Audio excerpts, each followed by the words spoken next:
Seja bem-vindo ao Cabeça de Lab, o podcast do Luiza Labs, o lab de inovação do Magalu.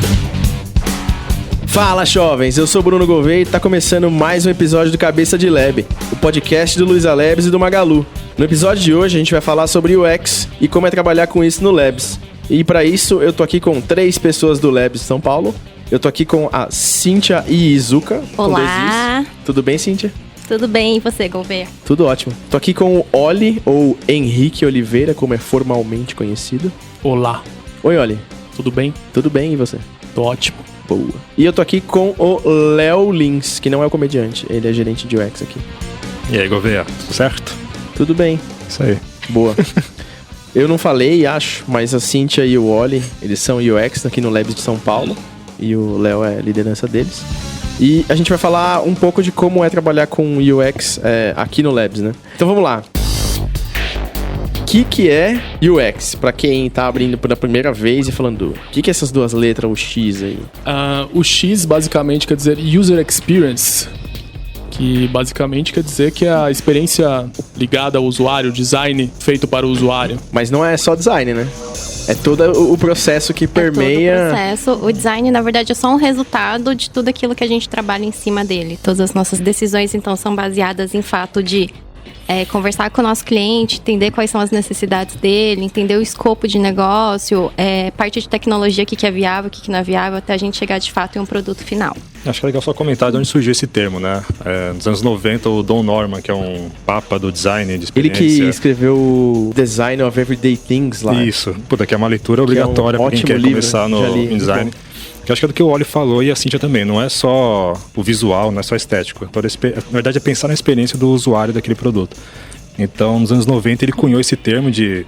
temos que pensar na experiência do usuário. E aí, de lá para cá, a gente usa sempre o X, que é o UX, que é...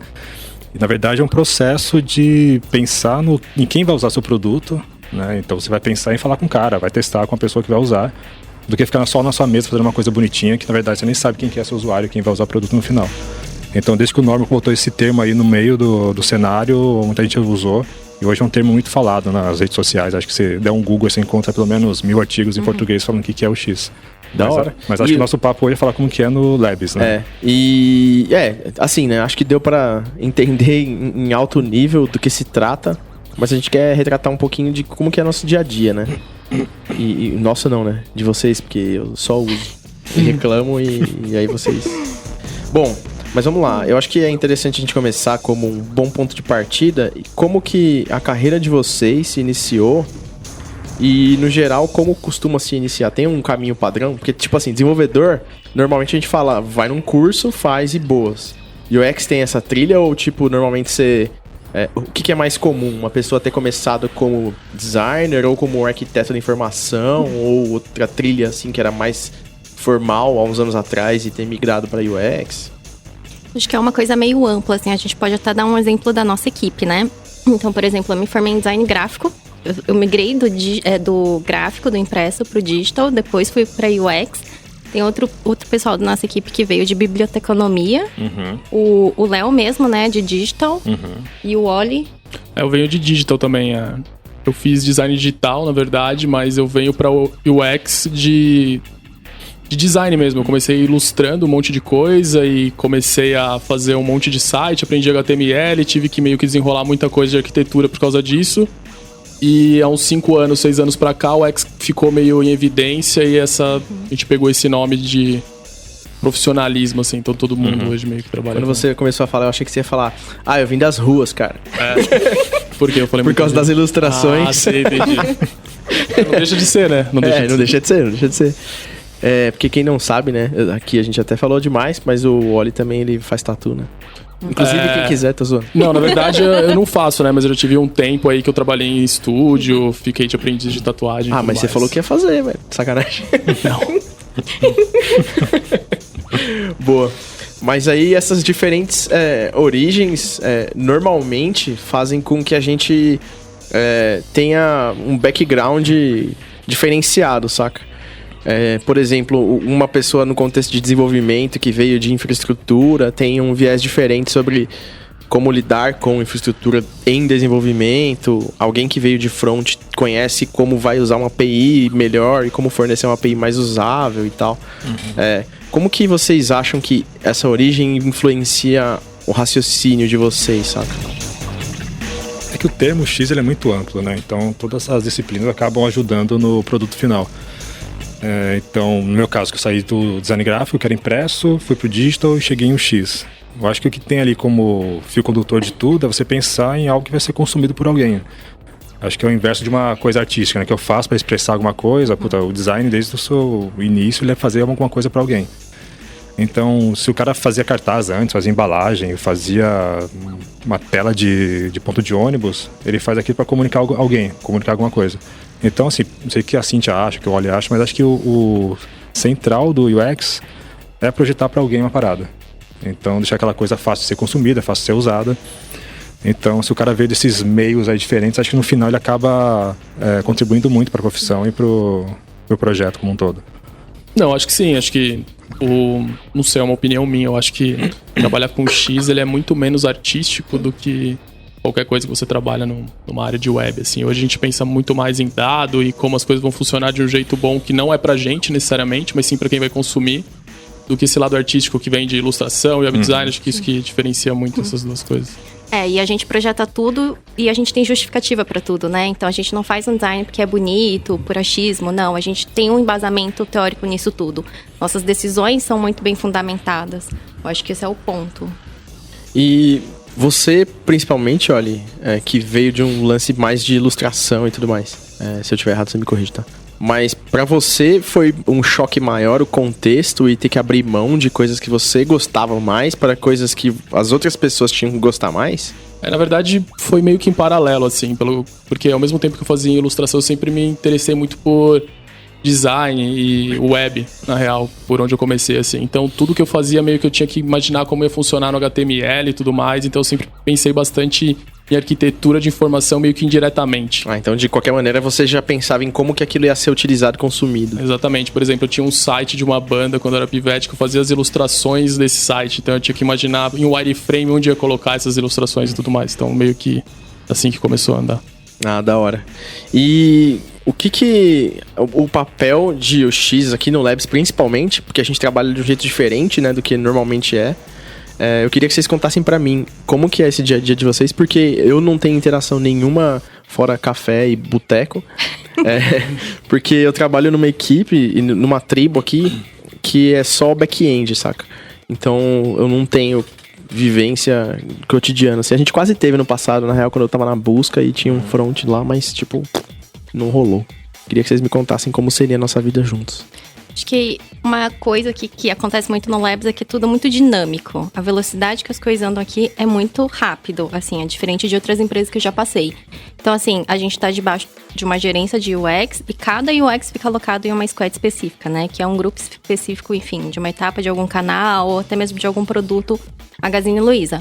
E cada um, ele é responsável por aquela etapa do cliente. Então, ele meio que fica especial para aquela etapa, para entender todo o processo, para ir atrás de pesquisa, sabe? Ele fica muito focado naquela etapa do cliente. Então, acho que o que a Cíntia falou, que esse nosso modelo de trabalhar no Labs, né? Cada pessoa de UX fica em um produto alocado. Então, acho que um desafio nosso aqui é como que a gente garante uma consistência de experiência, né? Então, cada pessoa tá lá no seu produto. E uma coisa legal que a gente faz aqui dentro é toda semana a gente se reúne. Então, a pessoa sai da sua tribo, sua squad lá, não fica junto com os devs, fica só os UX numa sala.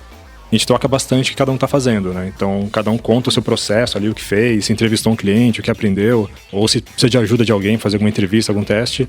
Então, uma coisa bem particular, que não sei se outras pessoas fazem em outros lugares, uma coisa que a gente acabou adotando aqui dentro para ajudar isso.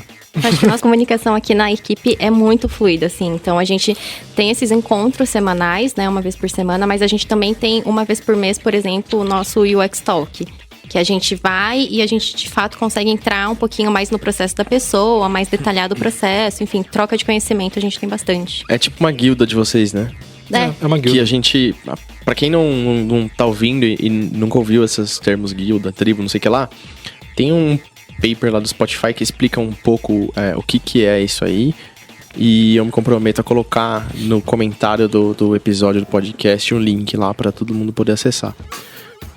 Mas a gente funciona num formato parecido desse aí. E pra quem não conhece e não vai clicar no link, a gente pode simplificar, que é um modelo meio matricial, né? Que é horizontalizado e todos os profissionais de UX são alocados meio que como consultores, mas eles respondem todos pelo Léo, né? Isso. É isso? Correto? Exatamente. Ponto para mim. Aí a gente tem um modelo que a gente acaba sendo meio que full stack, assim.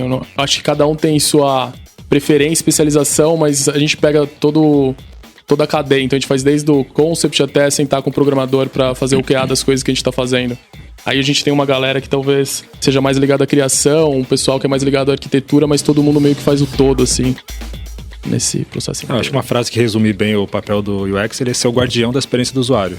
Acho que ele não é só o único cara que entrega, até o dev é o último cara que tem contato com o cliente, se for pensar bem. Ele faz o código lá, o cliente tem mais contato com o dev do que com o UX.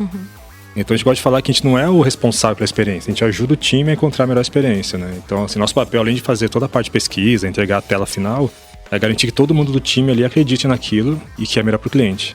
E olhando meio que o que a gente tá falando aqui, o papel de vocês é bem mais desempenhado no processo de descoberta, né, de upstream, antes de começar a execução, né?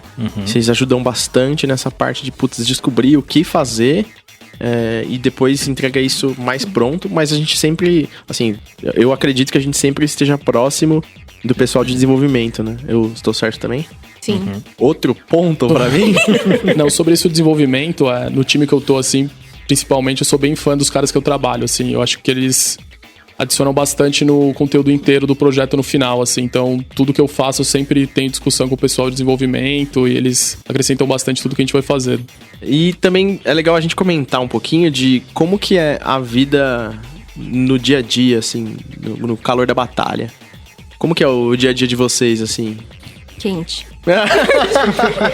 Sempre quente. Afinal, né? Calor da batalha. Cara, putz, isso é meio complexo de falar, na verdade. Conta um dia seu aí, chega. Um dia meu. Pela manhã tem Como que é um dia padrão, assim? Bom, vamos falar dos rituais que a gente tem, então. Normalmente, no nosso dia. Todo dia de manhã eu tenho uma daily, que a gente se reúne com todo mundo que faz parte do time. Então lá vai estar possivelmente a PO, os desenvolvedores iOS e Android trabalham no app, e os backends. E a gente meio que discute o que a gente fez no dia anterior. É assim que começa todos os dias, por exemplo, no desenvolvimento do app. Depois disso, normalmente a gente tem algumas reuniões de negócio pra gente ver pra que lado a gente vai construir o projeto e tudo mais. E depois disso eu acabo ficando bastante com o pessoal de desenvolvimento pra gente meio que organizar as coisas, assim, discutir algumas ideias do que estão rolando. Acho que basicamente um dia falado é meio que isso bem por cima, assim. E explorando um pouquinho mais essa parte que você falou de reuniões de negócio, vocês participam em que ponto de reuniões de negócio? Tipo assim, num ponto em que a conversa já tá mais mastigada ou num ponto mais conceitual, ou nos dois? Acredito que vem muita demanda, talvez, da área de negócio. Eles têm uma necessidade e a gente meio que trabalha junto pra ver como que a gente pode resolver isso. Negócio normalmente tem uma necessidade muito grande do que eles querem ter no app, por exemplo, e a gente meio que ajuda a resolver isso, faz esse meio de campo. Geralmente esse time chega com uma necessidade, né? Mas o como vai ser feito, acho que é um trabalho mais do time de UX e PO, descobrir qual que é o melhor formato para entregar aquilo. Então a gente parte de um objetivo, ou de um problema do cliente ou de negócio e pensa como que a gente pode entregar a resolução daquilo com tecnologia. Então, se a gente for pensar bem, a gente está falando de negócio, tecnologia e pessoas. Então, o papel do UX é amarrar essas três pontas. O que é tecnicamente viável, o que o negócio precisa e o que as pessoas usariam. Então, nosso papel é ouvir esses 3 pontos aqui e pensar na melhor solução para aquilo. Muito bom. Bom, e a gente funciona nesse modelo mais juntinho agora e mais bem grudadinho. Que bonitinho, fofinho. Seria Juntos e Shallow Now? Juntos e Shallow Now, para datar o podcast. A gente funciona nesse modelo agora esse ano, né? Que vocês ficavam fora do Labs, né? Fora assim, vocês pertenciam organizacionalmente a uma outra diretoria, que na real ela inteira veio pra cá, né? Que era o nosso ilustre Catotão, irmão do Jesus, que participou do episódio de Android. E na real, com isso, a gente teve essa mudança de vocês ficarem oficialmente aqui dentro do escritório do Labs e todo mundo sentar aqui, fazer parte do time e sentir as dores, sendo um lab for real. Na verdade, a gente meio que respondia pra outra diretoria diferente, mas a gente aqui, sempre ficou alocado aqui. Então, pra gente... tinha uma parte que ficava lá, não tinha? Eu tô muito louco. Não, cara, todo mundo ficava sempre ficou aqui. Então, tô muito louco. Então, pra gente, o choque não foi tão grande. E era até ruim, porque a gente era avaliado lá, no e-commerce, só que a gente tava o dia inteiro aqui no Labs. Pelas questões burocráticas, realmente, teve uma quebra. Mas, assim, pelo fluxo de trabalho, eu não senti muita diferença. Eu não sei vocês, mas pra mim... continua a mesma coisa, né? Cheguei a trabalhar muito com o pessoal do e-commerce. O que muda mesmo é que a gente tem um e-mail Luiza Labs agora. E aí a gente não precisa ficar cruzando notificações sobre liberou acesso aí no arquivo. Funciona tudo, que é uma beleza. E teve outros impactos, né? Porque a gente cresceu agora com a aquisição da Por Que Não? E aí a equipe, a proporção de homens e mulheres caiu pra caramba também, né? Caiu, a gente agora ficou meio que no nível de mercado, né? O nível de mercado é 39% mulheres versus homens. Então meio que a gente tá nessa proporção agora, mas antes era divididinho. Eu acho que a gente não falou de quantas pessoas estão no time de UX hoje, Sim. né? Eu acho que tem um histórico rápido aí. Eu entrei em 2016 no Magazine Luiza. Na época eram 3 pessoas Na verdade era design, né? Nem era o Na época era o Mamão também, né? Era, o gerente era o Mamão. Aquele abraço, Mamão. Grande Mamão. Ô, Mamão, abraço. Mamão vai na cabeça. ele que me contratou, hein? Então. E aí na época ele falou assim, porra, Léo, você tem experiência com isso, tenta ajudar a gente a... Porque assim, era engraçado, a gente brincava que era after code, né? Tipo, o dev fazia uma parada e alguém de design pra pintar o código na real, tipo assim, fazia isso porque era o nosso contexto. E o time pequeno, 3 pessoas e muito mais de dev. E aí em 2017 começou a mudar isso, né? Que aí entrou o Henrique, o Oli, que tá aqui com a gente. Aí o time deu uma robustez maior. Em 2018 chegou a Cíntia. Então, legal que tá todo mundo aqui, tem um pouco do histórico do Labs. E aí em 2018 éramos equilibrados, né? Meio a meio, metade mulher, metade homem. Sim, a gente também era metade da equipe, né? Hoje a gente meio que duplicou quase, né? E aí a gente fechou 2018 com 10 pessoas ao todo, né? Sim. Todos nós éramos 10 pessoas. E aí em 2019 teve essa aquisição, da Por Que Não? Que aí vieram mais pessoas, reforçou o time, animal. Só que aí tem essa questão agora que a gente estava levantando do gênero. Sim. Que acho que até uma coisa legal que a gente acabou de fazer agora. Posso já puxar um gancho aqui? Claro. A gente fez um meetup semana passada, que chama UX pra Todas.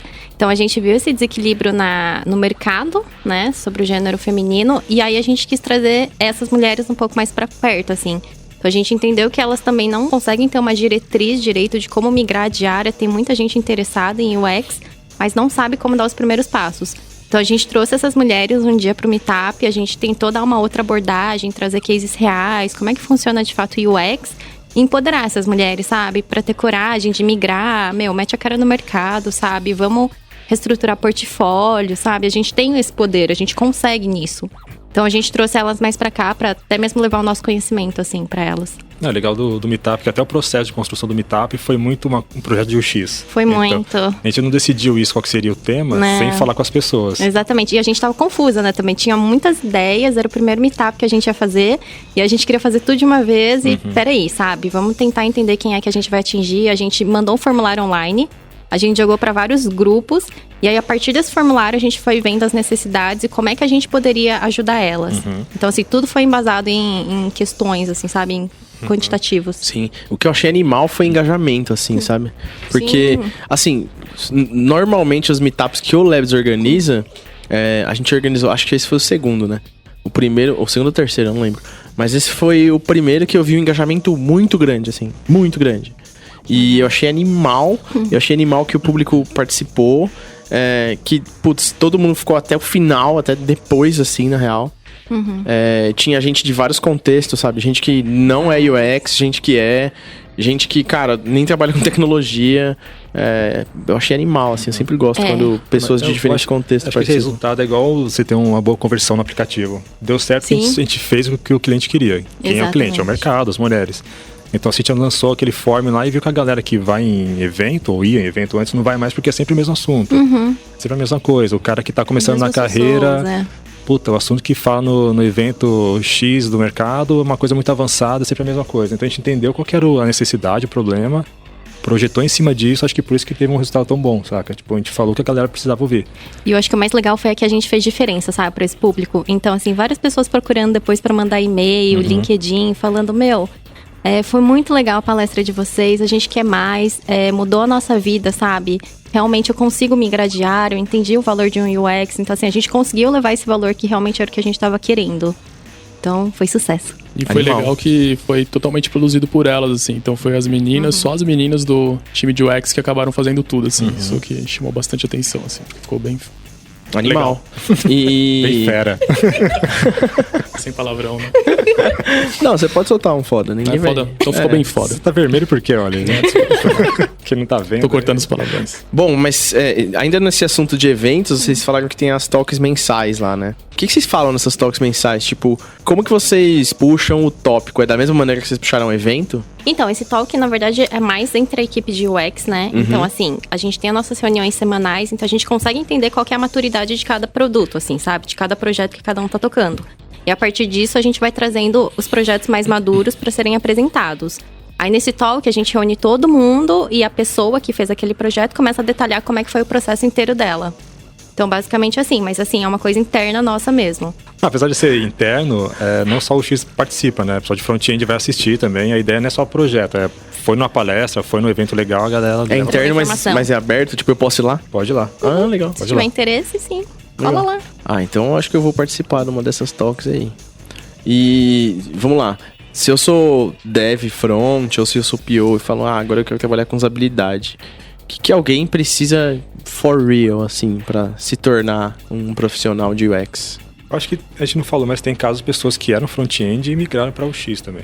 Muito diretor aqui dentro. De arte aqui também. Dentro tem isso? Aqui dentro ainda não. A gente até, é uma coisa legal, que a gente tem processos internos de recrutamento também.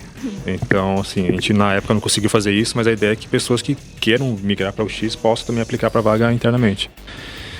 Eu acho que o principal ponto de partida, eu acho que é uma palavra muito gasta hoje no cenário, que é empatia. Mas acho que o lance é se colocar no papel de quem vai usar a parada, tá ligado, cara? Acho que é a primeira coisa. Eu acho que se o cara conseguir exercitar, não sei se a Cintia ou o Oli concordam comigo. Porque beleza, tem a parte técnica que é importante, tem como você aprender a fazer uma entrevista, como fazer um teste de habilidade, você vai aprender. Mas você partir já aprendendo isso sem se colocar no papel de quem tá usando, quem tá lá na frente com o teu produto, cara, acho que já fica meio difícil. Eu acredito que esse aí foi, inclusive, um dos maiores desafios que eu tive de entrar aqui no Magazine, porque eu não acredito que eu era o público-alvo, assim, de quem ia consumir o produto que eu tava desenvolvendo. A gente acaba desenvolvendo para diferentes classes sociais e pessoas que consomem nosso produto, não necessariamente é a gente.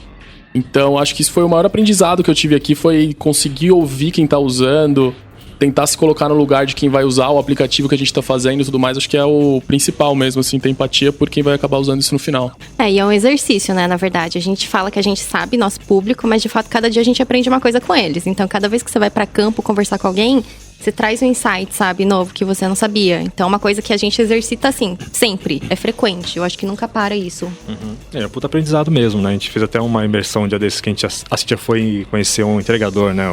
Foi, um carreteiro. Um carreteiro, que é do Magazine. A gente faz um aplicativo que o cara usa lá pra saber onde vai fazer a entrega. A gente foi lá e fez uma entrega com o cara. No nossa mesinha aqui dentro do escritório, ar-condicionado, é uma maravilha, né? Você não imagina que o cara passa na rua, tá ligado? A gente nem fazia noção, né? Na verdade, como era a dinâmica de trabalho dele. Então, a gente foi lá às 5 da manhã, lá no CD, entramos lá no caminhãozinho, né? A gente fez uma entrega e aí a gente conseguiu pegar várias questões que a gente conseguiu abordar no aplicativo, que era o nosso objetivo final, né? Então, essa questão, a gente sempre ia atrás, de fato, de quem a gente tá projetando, né? Nunca... E muita gente fala, mas o que precisa pra fazer isso? Não precisa nem de muita grana, cara. Até o Henrique fez um teste desse, um dia desses que era... Henrique? O Henrique, o Oliveira, o Oli. Nossa, Oli, nossa, véio. O nome materno, Não faz isso. Henrique, que Henrique? Quem é Henrique, cara? Pra testar e conhecer o cliente não custa muito, cara. A gente pegou, montou um protótipo, fez a tela, botou no telefone e colou na loja do Magazine Luiza. Pegou um cliente que tá saindo da loja e testou com o cara, velho. Então, assim, não gastou dinheiro com recrutamento de cliente, sala espelho, nada disso. É um modelo bem guerrilha, mas, a gente foi pra rua e eu vi o cara usar e vi o cara usando, tá ligado? A gente ainda dá bombom pros clientes? A gente faz isso. Até aquele caso engraçado, né? Que a pessoa do nosso time entregou a sacola inteira de bombom pra pessoa que... Nossa, sério? Eu fiquei com vergonha de falar que era um só. Nossa, velho. Porque eu lembro que uma vez a gente tava fazendo um Kaizen. Lembra disso ano passado? Checkout, principalmente. Exatamente, do checkout. E a gente foi na loja testar umas coisas que a gente tava querendo mudar lá, né? E eu lembro que a gente tava dando chocolate, né? Sim, pra quem participasse, a gente dava um chocolate assim, você não vai ter muita coisa que você vai aqui, você vai gastar 15 minutos com a gente vai te dar um bombom aí. A gente filmava a interação da pessoa, né? Fazia um questionáriozinho e tal, rapidão, que a pessoa nem preenchia, a gente falava e saía anotando, né? Foi bem massa isso aí, mano. Isso é legal, o gravar é legal que você percebe a interação do cara ali, né? Se você fizer uma pergunta, tá legal de usar, o cara fala que tá pra te agradar. Daí quando ele vai usar, você vê que, nossa, a pessoa deu várias cabeçadas aqui. Total. E é um aprendizado pra gente também, né? Que a gente lê muito antes de fazer a interface, pesquisa bastante, mas na hora que você dá o celular na mão do usuário, que você vê realmente o problema que ele vai ter ali, onde que ele vai clicar, a linha de raciocínio verdade que ele honesta, vai seguir. Né, velho? Então tem é essa o que tem que fazer, assim. E esse lance de você... É um puta desapego, né? Você desenhou uma parada, uma usabilidade e tal, e aí você fala, putz, me parece muito que isso tá certo. Daí você dá na mão do cliente e você vê que o cliente tá penando. Isso também é um skill necessário, né? Você saber lidar com... Assim, em toda profissão mas pra vocês tem uma verdade bruta nisso, né? A gente sempre tenta não influenciar tanto quem vai usar o que a gente tá testando, justamente pra pegar esses pontos de dor aí que ele vai ter no processo que a gente construiu. Eu lembro que o Léo me ensinou a ser neutro na interação com as pessoas. Falou, aborda assim, não fala de tal jeito. Fala um pouco sobre isso, cara. Falar junto com o pessoal, como a gente faz teste. Não, o Léo também, ele participou bastante disso, assim, porque eu sempre fui muito incisivo nesse tipo de coisa, então eu sempre vim com o viés de, clica faz aqui, tal coisa, clica aqui, o Léo sempre foi tirando... Busca uma TV pra mim e diz o que você achou dos 3 primeiros resultados. TV e clica no botão verde de comprar, ele falou, não é assim que faz. E me diz o que você acha, ele falou, eu acho que o botão verde de comprar é legal. Tá muito legal, adorei isso aqui, porra. O que você acha desse botão vermelho escrito errado aí, ele tá errado, sabe, esse tipo de coisa? Acho que o grande lance é um desafio pro cara, pra pessoa, né? Tipo, tá aqui o nosso app, o que você falar a gente não vai levar a sério, a gente não vai ficar triste. Na verdade, a gente nem é a equipe que fez isso aqui, a gente gosta de falar isso. Na verdade, uma equipe interna do Magazine Luiza fez esse aplicativo e a gente tá só ajudando eles a melhorar. E, na verdade, seu coração tá numa caixa ali, né? Não dá nada, cara. Tipo, eu adoro quando o cara fala mal do meu projeto, de verdade. Uma coisa meio masoquista. Não, eu acho super da hora quando alguém fala pra mim, cara, tem um negócio aqui que não tá funcionando no app ou no site ou não sei o que lá, porque a gente descobre... Tem coisa que a gente já sabe, tipo, tá na fila, mas tem coisa que a gente não sabia, sabe? E eu acho que isso é muito um papel do UX também, tipo, é não ter tanto sua opinião pessoal na hora de ouvir esse tipo de coisa, porque eu acho que agrega muito, assim. Eu sempre pego erro de literal nos meus testes, assim, de coisa que eu nem imaginava e o pessoal acaba falando pra gente, então é um negócio que agrega bastante. A gente falou agora há pouco também do lance de negócio, tecnologia e pessoas. A gente fazer um app inteiro, bota na rua, lança e descobre que tá tudo errado, tipo, ninguém consegue usar. Pô, a empresa gastou uma grana de investimento, dev lá codando meses.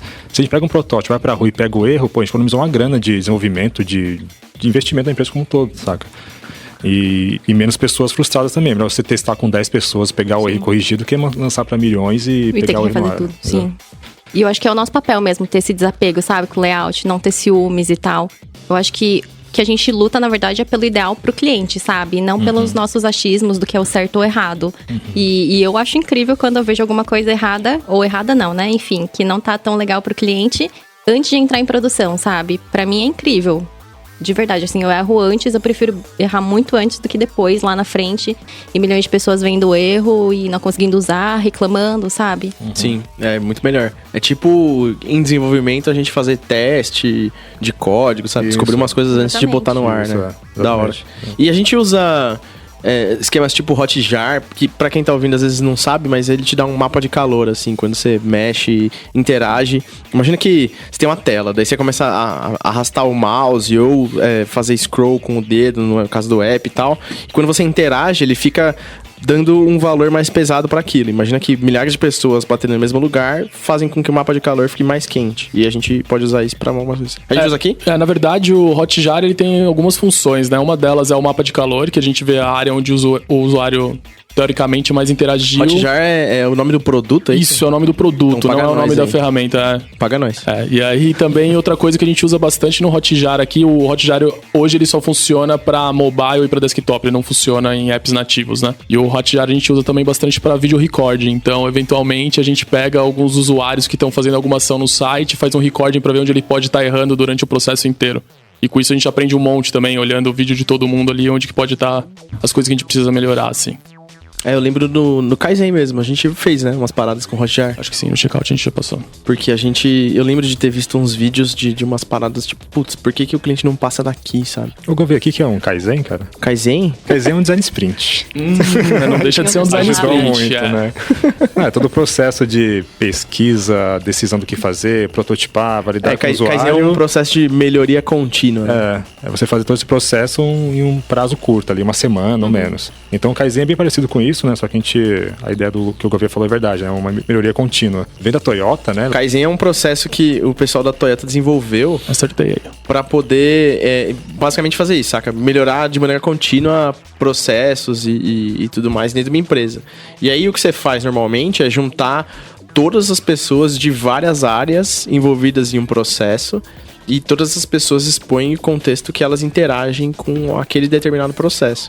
E aí a gente vai observando e anotando essas utilizações e desenvolvendo melhorias de uma maneira mais colaborativa, saca? Ele é bem parecido com o que a gente faz de design sprint, né, Léo? É uma teoria bem parecida, assim. Talvez algumas ferramentas sejam diferentes, mas acaba sendo o mesmo conceito no final. Sim. Kaizen aqui no Magazine a gente faz, tipo, a dar com um pau. Cada Kaizen que faz, o escritório fica uma zona, assim. Porque é post-it pra todo lado, barbante pra cá e pra lá, sala de reunião tomada de post-it, sabe? É uma semana de caos, assim.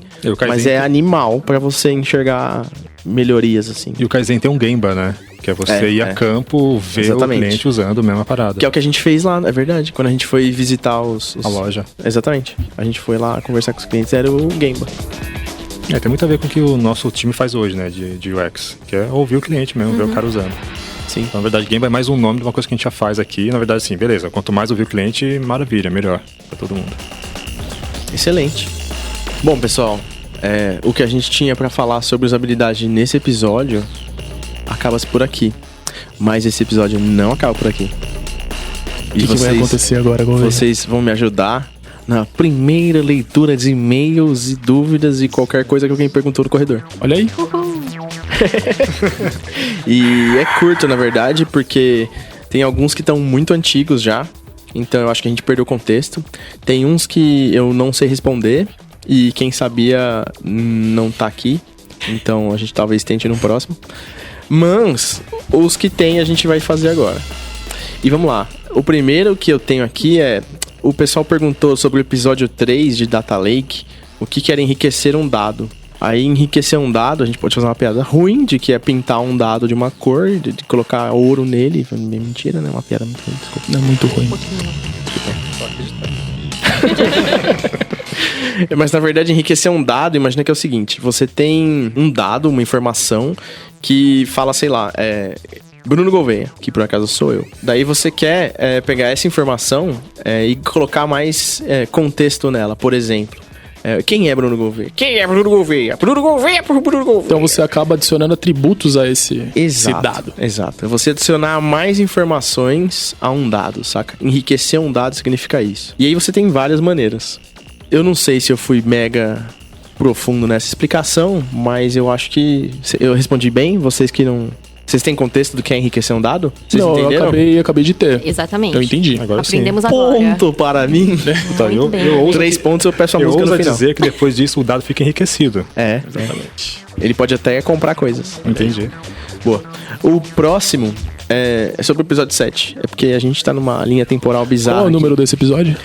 Esse aqui que a gente tá gravando agora é o número 9. Ué, a gente tá no futuro, então, é isso A mesmo? gente tá no futuro, cara. Olha aí. E o negócio que a Cintia falou que aconteceu semana passada foi retrasada. Uau. Cabeças explodiram agora. Louco, né? Louco. Ainda bem que a gente comprou um DeLorean. Do episódio 7, o que a gente falou foi sobre virar dev, transições de carreira, etc. E perguntaram pra mim algumas coisas relacionadas a onde eu posso aprender mais pra mudar de carreira, ou como que eu posso me interagir com pessoas que mudaram de carreira, ou também perguntaram sobre mentoria, sabe? Onde eu posso encontrar um mentor e tal, ou dicas de carreira. A gente foi num evento da USP de carreiras lá e eu também recebi essa pergunta lá. E basicamente, no geral, a resposta que eu dou de quando alguém fala, me dá uma dica, eu falo, cara, se eu vou te dar uma dica, só uma dica, essa dica seja super proativo e determinado, sabe? Em fazer as coisas que você acredita. E faça porque você acredita, saca? Não porque outras pessoas querem que você faça, ou porque, sabe? Acredite na sua... É meio psicólogo isso, meio coach. Mas é verdade, sabe? Acredite no que você quer, nos seus valores e no que você tem de propósito, sabe? E vá em frente. Porque assim, independente da carreira, do percurso que você quer ter, Você vai encontrar dificuldade e esses momentos vão te testar. Se você não tiver for real querendo uma coisa, você vai desistir. Então é tipo, vá naquilo que você acredita, porque a vida é revida. E como que é essa história de programador? Normalmente você precisa ser mais autodidata ou tem alguns cursos que você procura, assim? Putz, cara, tem várias coisas diferentes, saca? Eu conheço programador, eu sou autodidata, e depois eu comecei a fazer curso. E tem gente que começa direto em curso e nem era, tipo, nem técnico nem nada e acaba gostando e deslanchando. Não tem receita de bolo pra nada na vida, né? Exceto pra fazer bolo. Ah, é. Ok. Bom, e fora isso, o que eu falei foi o seguinte. É muito bom se aproximar de comunidades, das linguagens. Hoje em dia tem bastante comunidade. Eu conheço mais as de Python porque eu desenvolvi nos últimos anos mais em Python e observei mais. Eu não participo de nenhuma ativamente, eu só observo de longe, porque é meio caótica minha vida e minha agenda. Então é bem desafiador conseguir participar. Mas o que eu falo participe de comunidades. É legal e o pessoal é bem aberto a interagir, sabe? Dar dicas. E, no geral, em Python, todas as comunidades que eu conheço são bem abertas, assim. Eu não conheço mais de muitas outras linguagens. Eu conheço comunidade de produto também, porque ano passado eu exerci um papel de produto bem mais forte do que esse ano. E o pessoal de comunidade de produto também é bem aberto a trocar ideia e compartilhar dores e também dar as choradas, porque, putz, cara, papel de produto é basicamente você tomar porrada muita parte do tempo, assim, e daí depois você começa a colher louros. Mas é um papel bem ligado a ser resiliente. Agora, sobre mentoria, mentores normalmente são pessoas que têm um contexto e uma vivência parecida com o que você tá passando. Então é bem complexo às vezes achar um mentor, saca? Você pegar um mentor pela internet pode ser um problema, porque pode ser uma pessoa que nem tem a vivência. Então, você, quando precisar de um mentor, é legal pegar uma pessoa que você tem mais empatia, entendeu? Por que isso? Porque o mentor, idealmente, ele vai te dar guias e dicas baseadas em vivência, com uns Qs e toques de coach, porque ele vai ter algumas técnicas pra fazer isso, mas ele vai te dar um caminho das pedras mais fácil, assim. Essa é a ideia de um mentor. Pelo menos assim, pelo que a gente conversa aqui dentro, pelos papos que eu tive com o Imbert, quando ele veio pra cá pro Labs, chegou no Brasil lá, a gente conversou bastante sobre isso, tipo, minha experiência é meio essa, mas assim, de qualquer maneira é legal você perder o medo e sair conversando, sabe? Trocando ideia sobre futuro, carreira, entendendo por que as pessoas fazem isso, as dificuldades e tudo mais. E você que não ouviu o episódio, volta aí, ouve o episódio 7 que ficou da hora. E, tem um negócio curioso, que esse episódio, inclusive, que a gente gravou agora, sobre usabilidade, veio de um recadinho pelo Twitter. É verdade. Eu, inclusive, só marquei o Oli. Aliás, quem quiser me seguir no Twitter aí, Henrique Oli. Olha, é verdade, a gente já puxa o final agora. Você está no Twitter como Henrique Oli. Isso. Cíntia. Tem que estar no Twitter? Não, pode ser em qualquer lugar. Então tá bom. Pode ser LinkedIn? Pode. Contanto que não seja pra sair daqui. Não. O boss tá aqui na frente, não. O boss tá aqui na frente. Onde o boss tá? O boss tá lá. Onde todos os boss estão. Desculpa. Eu cortou essa parte. Não, deixa. Não, vai ter que deixar, vai deixar. Nossa, não, foi muito ruim. Mas aí, como que acha a Cíntia no LinkedIn? Então, é Cíntia, mas é CYNTHIA.izuka. I-I-Z-U-K-A. Tem como deixar tá no escrito? link. Obrigada, mãe, pai, né? E você, Léo, você tá onde e como? Eu tô no LinkedIn como Leonardo Lins. Leonardo Lins? Isso aí. Mas e se vier um comediante em primeiro lugar? É bem provável. Tá no link aqui. Tá no link, olha. E eu sou o BF Gouveia e foi um prazer conversar com vocês. Muitíssimo obrigado. Muito legal. E acho que essa é uma primeira conversa de muitas sobre a maravilhosa profissão que vocês têm de facilitar nossas vidas. Valeu, galera. Tomara. Valeu. Valeu. Valeu. Cabeça de Lab, o podcast do Luiza Labs, o lab de inovação do Magalu.